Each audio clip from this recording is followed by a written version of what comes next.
How to connect Spotify to Discord. Hi guys, this is Alana from Create, Login and Delete. Let's jump right into the video. Start by opening the Discord app on your PC or laptop. Now click on the user settings. From here, you want to click on connections. Now find Spotify and click on that option.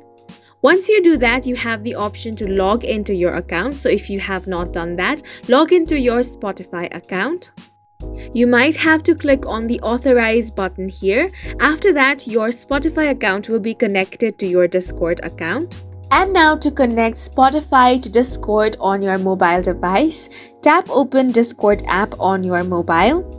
Then tap on the profile icon at the bottom right corner of your screen. Now tap on the gear icon at the top right corner and tap on connections. From here, tap on add.